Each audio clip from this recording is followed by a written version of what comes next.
जब हम किसी को प्रणाम करते हैं, उन्हें नमस्कार करते हैं या हमें कोई प्रणाम करता है, तो अनायास ही हमारे मुंह से निकलता है खुश रहो, गॉड ब्लेस यू, सदा सुखी रहो। ये जो प्रणाम के उत्तर में हमारे मुंह से निकलते हैं ना, ये कोई साधारण शब्द नहीं है। ये दुनिया के सबसे कीमती शब्द हैं।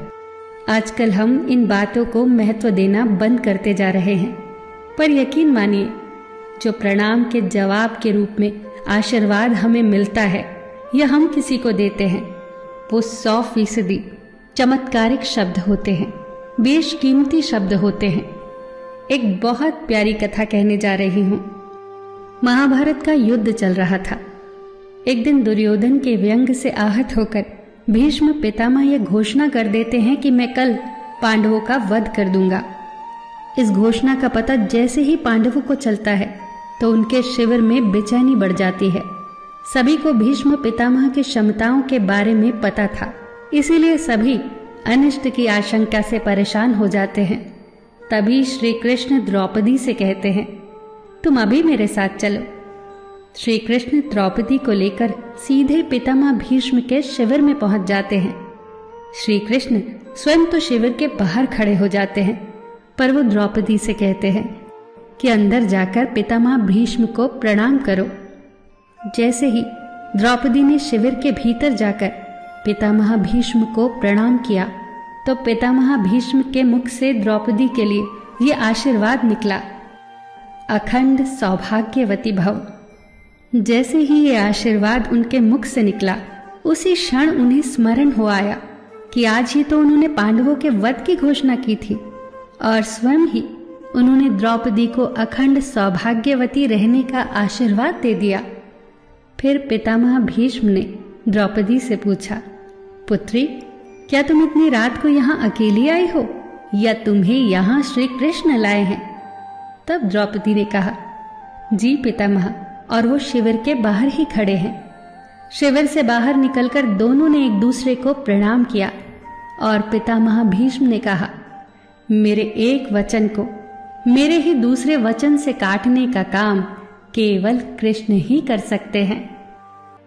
शिविर से वापस लौटते समय श्री कृष्ण ने द्रौपदी से कहा, तुम्हारे एक बार जाकर पितामह को प्रणाम करने से तुम्हारे पतियों को जीवन दान मिल गया है। अगर तुम प्रतिदिन भीष्म, धृतराष्ट्र, द्रोणाचार्य आदि को प्रणाम करती होती और दुर्योधन, दुशासन आदि की पत्नियां भी पांडवों को प्रणाम करती होती, तो शायद इस युद्ध की नौबत ही न आती। जो हर घर में कलह कलेश का वातावरण रहता है, वो कहीं न कहीं इस बात के मूल से जुड़ा है कि हम संस्कार भूलते जा रहे हैं। हम जाने अनजाने अपने बड़ों की उपेक्षा करने लगे हैं। याद रखना कि हर चीज पैसे से खरीदी नहीं जा सकती, और ये भी याद रखना कि हर बात का जवाब गूगल से नहीं मिलता। उसके लिए बुजुर्गों के पास भी बैठना पड़ता है। शरीर की खुराक के साथ साथ हमारी आत्मा को भी खुराक चाहिए, जो संस्कारों से हमें मिलती है। हम भूलते जा रहे हैं आशीर्वाद के महत्व को। आशीर्वाद एक कवच की तरह होता है, जो हर बाधा से हमारी रक्षा करता है। कितनी सुंदर बात कही है किसी ने। प्रणाम अनुशासन है, प्रणाम शीतलता है, प्रणाम आदर सिखाता है, प्रणाम से सुविचार आते हैं, प्रणाम झुकना सिखाता है, प्रणाम क्रोध मिटाता है, प्रणाम आंसू धो देता है, प्रणाम अहंकार मिटाता है, प्रणाम हमारी संस्कृति है। आप सभी को मेरा सादर प्रणाम। फिर मिलेंगे दोस्तों अगली वीडियो के साथ। तब तक के लिए अपना ख्याल रखना और हमेशा मुस्कुराते रहना।